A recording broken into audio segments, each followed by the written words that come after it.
Last week we did chapter 64, verses 1 through 12. Oh, you guys were here last week. 12 wasn't it? That's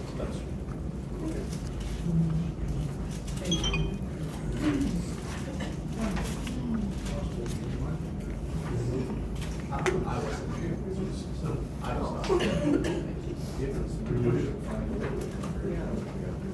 Right. And it was the white throne judgment. 64 is the prophecy of the white throne judgment. And the first half of 64, 1 through 12, was what I got the key for the in the car.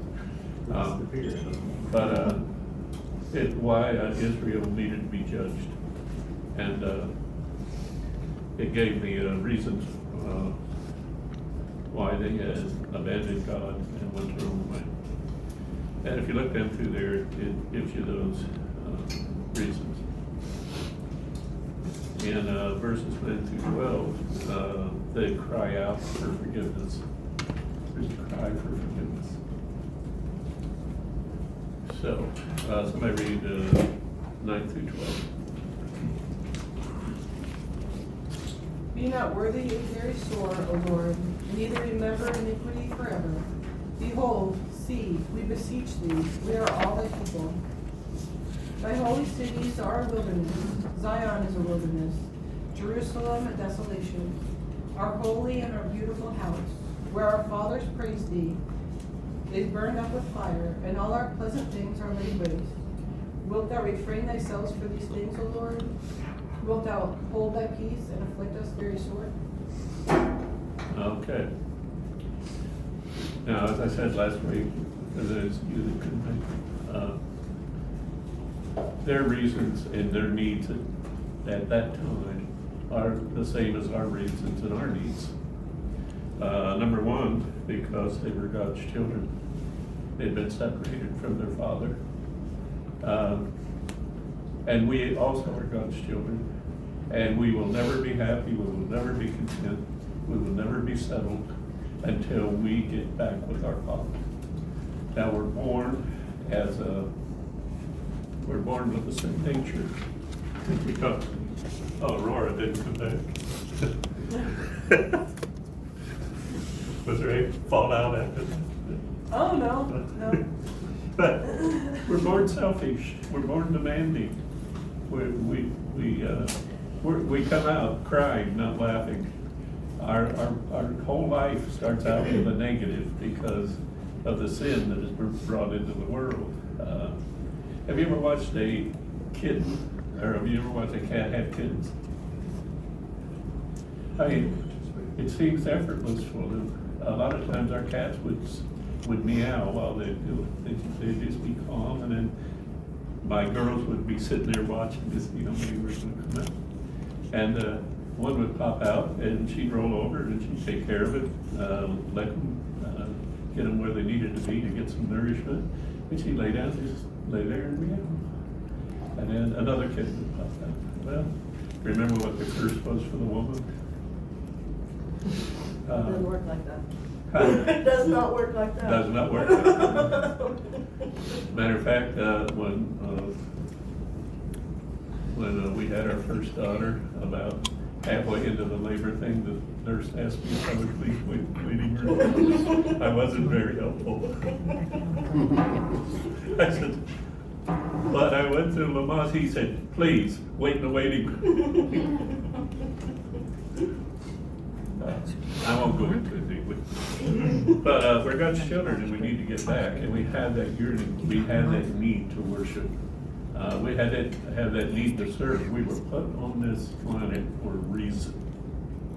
And until we find that reason and begin to fulfill that reason, we're going to be like wandering in the wilderness, trying to figure out where the road is.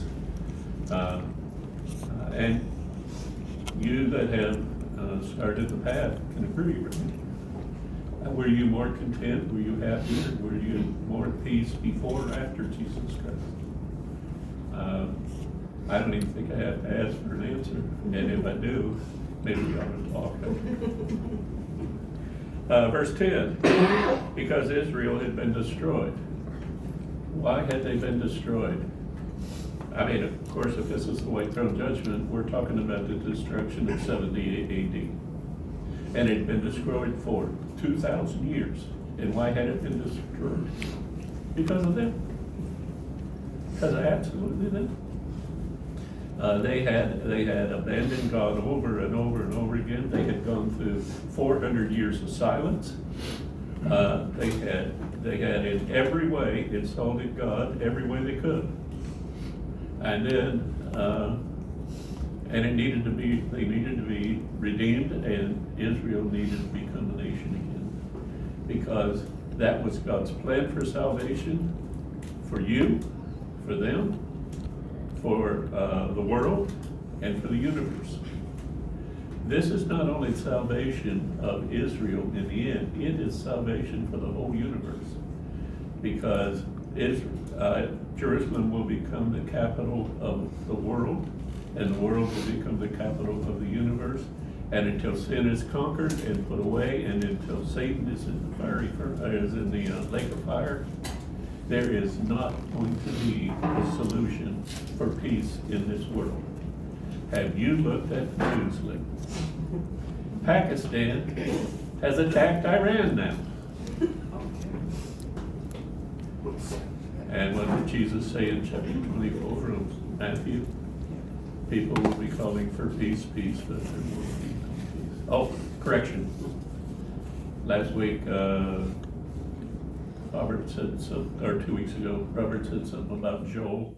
And I said, oh yeah, the guy that had to marry the prostitute. That was Hosea. So I stand corrected, ninth time. We're keeping track. All right. But it was Hosea. Hosea was the one that married the prostitute. And God kept telling him, come back and get her. Because he was trying to play out his relationship with Israel. Okay. So Israel had been destroyed and it needed to be recreated. It needed to be put back in place. Verse 11. Because the temple no longer existed. What is necessary that there be a temple? Why is that necessary? I mean, the Holy of Holies is no longer needed, right? The last lamb has been slain, the one that was needed to be slain. So why the temple? Where the Holy of Holies once was, the temple of Jesus, the throne of Jesus Christ will now sit. It will be where we will go to view God. It will be where we will go to worship. It will be where, did you get the notice about my demo? So you know why I'm. Yeah. Oh, you're fine. I didn't know if you were on the list yet. So it is where we will go and kneel before Christ. It will be the throne of the universe. It will, and we need a place to go. God, He just fills the whole universe. We just feel a speck of it. Okay? We need to be in the presence of God occasionally. For now, it's one day a week for most people. It should be every day a week for everybody. But still, we have to have fellowship. We have to commune. We have to be in His presence. We have to see His glory. Because no matter how close we come to Jesus, no matter how much He imparts His righteousness to us, we are always going to be less than Him. We're always going to need to be a sponge soaking up what He has to offer. Or we're going to dry up, get crusty like me. And you're having way too much. All right, and verse 12. Because deliverance was needed.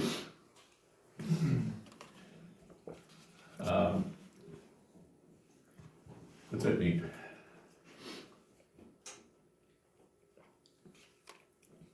And pretty much what I just said in the previous one. There's only one solution for our estate. There's only one solution for our problems, for our predicament, and that's Jesus Christ.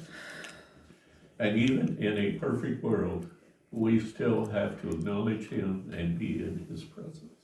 Okay, 65. Yeah, feel better than that.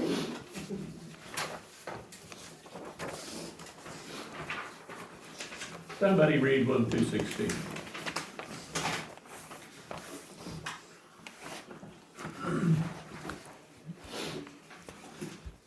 You said 1 through 16? Yeah. I am sought of them that asked not of me. I am found of them that sought me not. I said, behold me unto the nations that was not called by my name. I have spread out my hands all the days unto a rebellious people which walketh in the way that was not good after their own thoughts.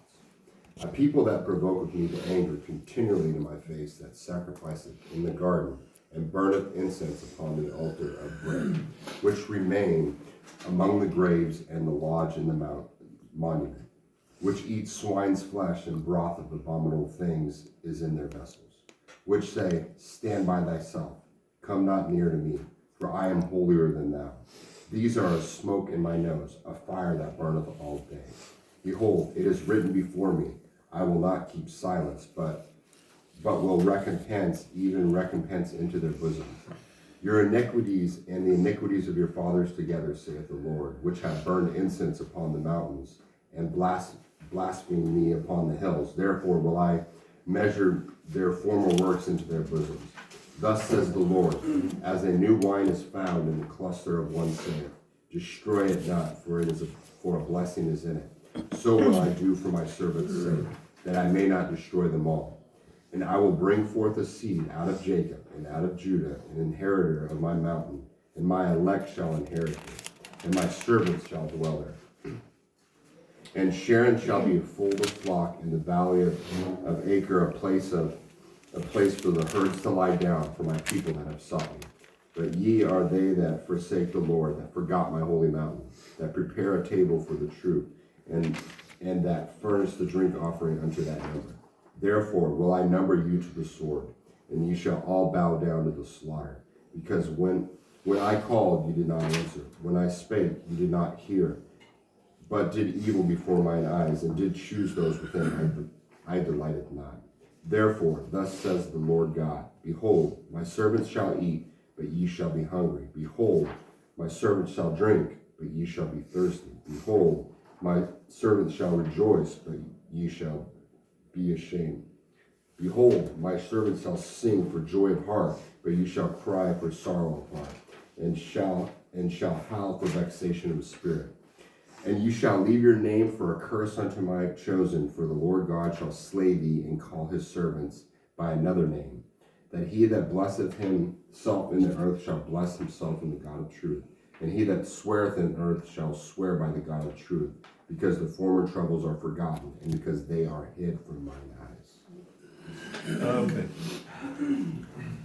We tend to look at salvation in a very narrow way. For us, salvation is personal. And then after we find it, after we begin to grow into it, it should become national. It should leave us, and we should begin to be concerned about other people who are lost. But initially, we look at it from a personal perspective.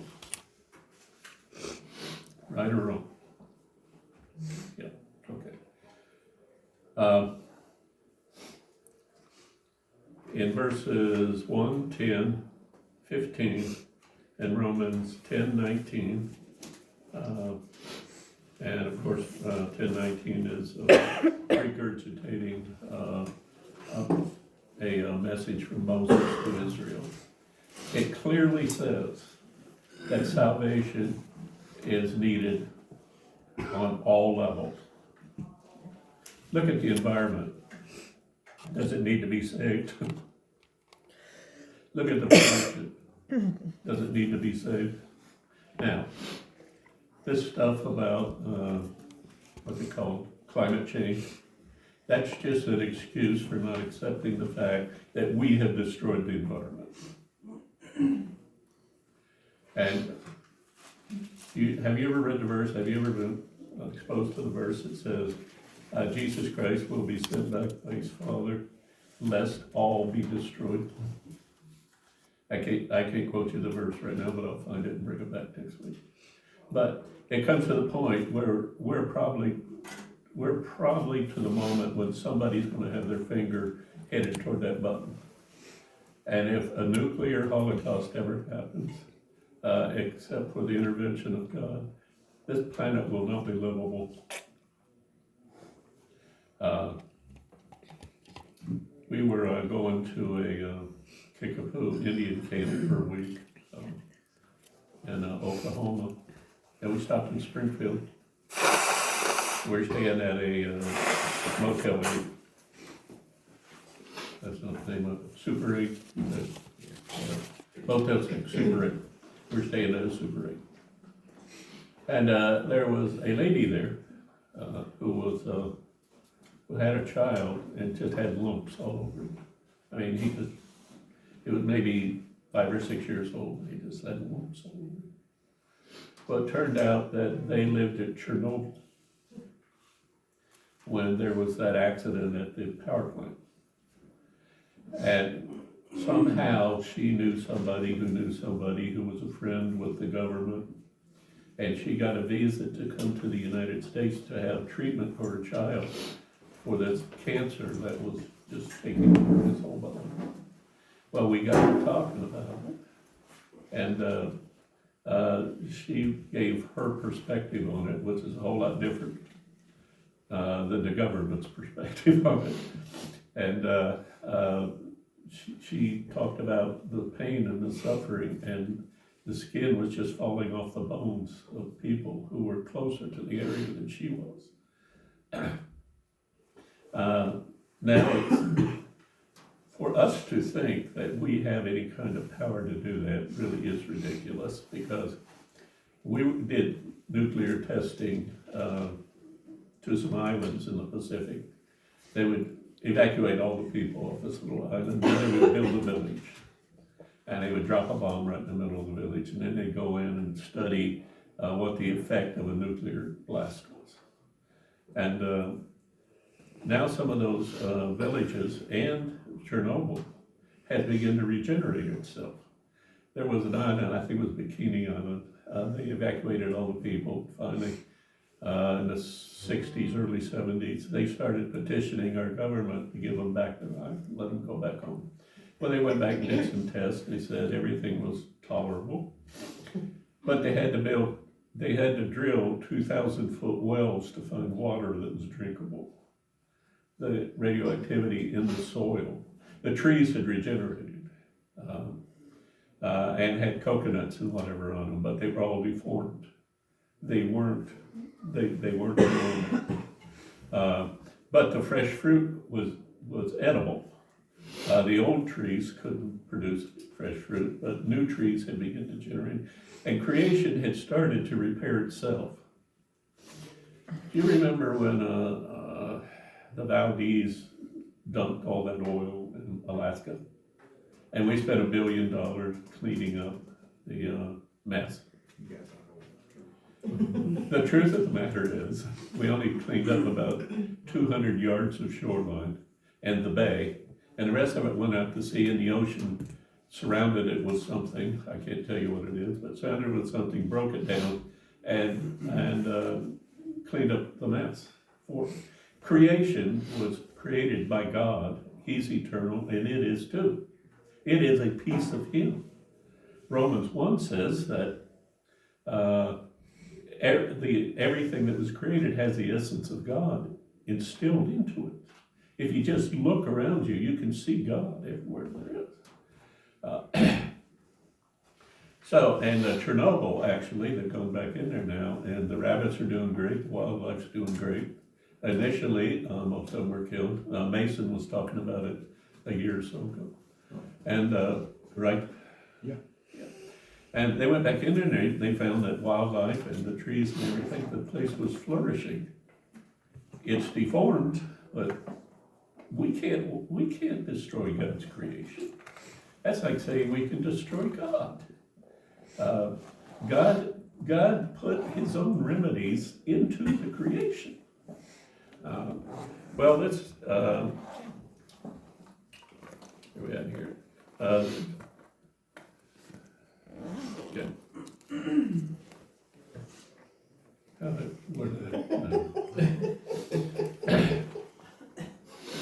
God is in charge.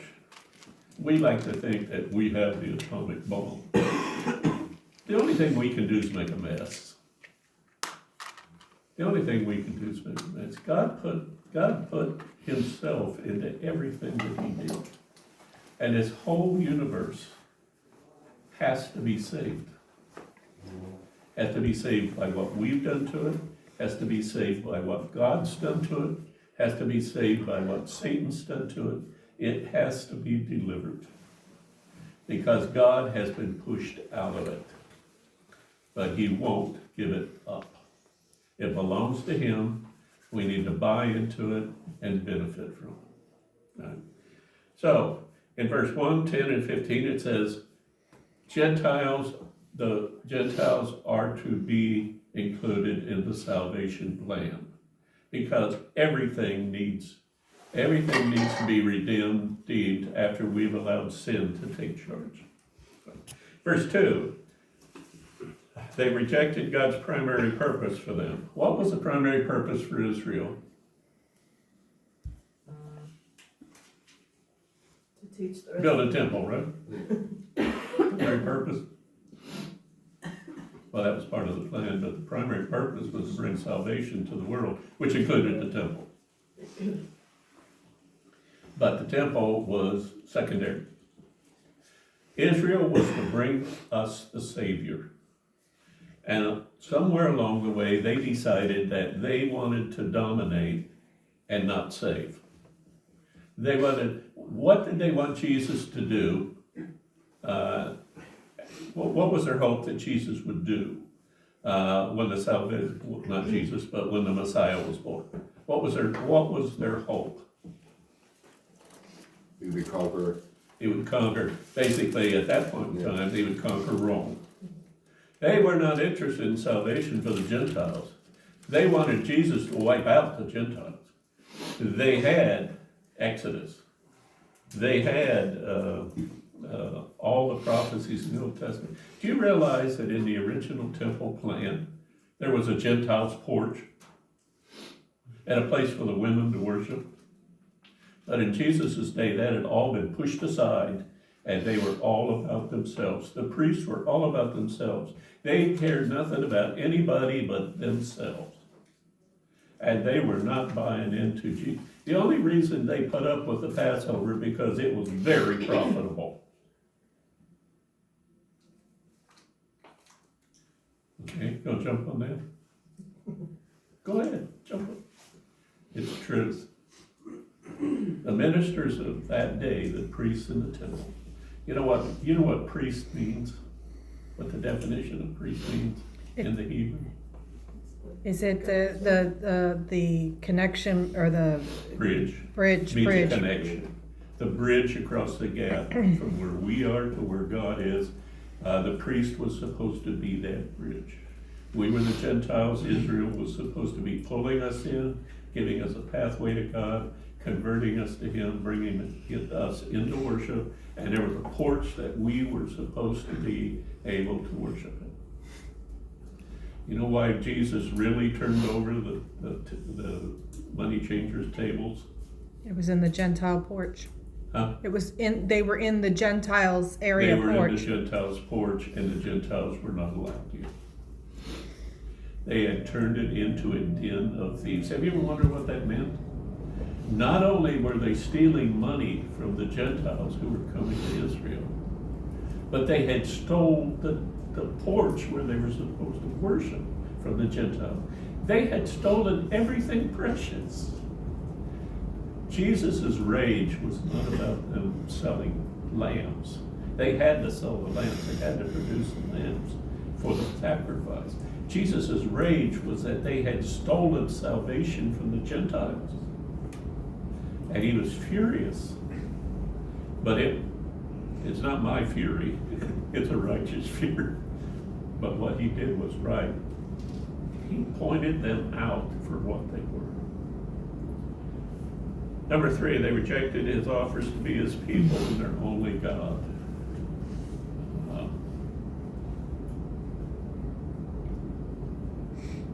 They had rejected him through the occult. They had rejected him through false gods. They had rejected him through their greed. They had rejected him through their hunger for power. They had rejected him through their political control. Sound familiar? He came as their servant. The founding fathers of this country set up the government as our servant. Do you remember 3 years ago when President Biden looked at a union worker in Detroit and said, I do not serve you. Who does he think he is, God? Exactly. That's who they think they are now. They think they are God. Verse 4. They traded him for worldly forms of worship. I just gave you some examples. Verse 5. Verse 5. They were leading them to. Verse 4 was leading them. The world was leading them to pride, self-righteousness, and hypocrisy. Verse 5b. It caused them to reject their obligation to bring in the Gentiles. When they became powerful, they began to lord over other people. That will always be the pattern for all governments who are not based on the love of God. I don't know, have you ever seen people on TV who escaped from Cuba and came here, and they would interview them and they'd say, what do you think about what's going on today? And they'd say, you people have no idea what you're doing. You people have no idea what's going to hit you flat in the face in the next 5 years. We've been through every step of this. We have seen, now these are old people in their 80s and 90s. You need to stop. There was some guy, maybe it wasn't Einstein, I don't think, but there was some guy that said, insanity is doing the same thing over and over and over again, failing and trying it another time. I'm expecting him. What? Expecting a different And result. expecting a different result. Well, there's another saying, if we don't learn from the past, we're doomed to repeat it. The reason most governments who are taking over attack the schools first because they do not want us to learn from history. All Chinese situations, all communist situations, all socialist situations, the first thing they try to manipulate is the education system of the country. And you know who the first person they kill when they finally take over militarily? You're doomed. Yeah, say the women. I'm No, doomed. glasses. Oh, glasses. The people who are, Yeah. the people who can read, the people who are wearing glasses. Go back and look, read about it. Because they know, they only want to deal with ignorance. They do not want to deal with wisdom. Every case it's been the same. If anybody who's endured it and sees it coming to them, the first thing they do, the first thing they suggest everything. Throw away your glasses and act stupid. You'll be safe. And believe what you will, we're looking right down the throat of it ourselves. In the beginning, I'm gonna have this, yeah, we're gonna stop. In the beginning, there was only supposed to be one nation on earth. Now we have 247 nations, right? They were created by men. And they're all finished. The only nation God ever wanted was Israel. And he wanted everybody on earth to become part of Israel through salvation. Israel failed. The Protestants picked up the ball. But remember the last church? The lukewarm church? The church that would abandon God and leave behind a remnant? That's you and me, and a few other people. The remnant always wins. It always has, it always will, and we'll deal with that next week. We'll talk about the remnant next week.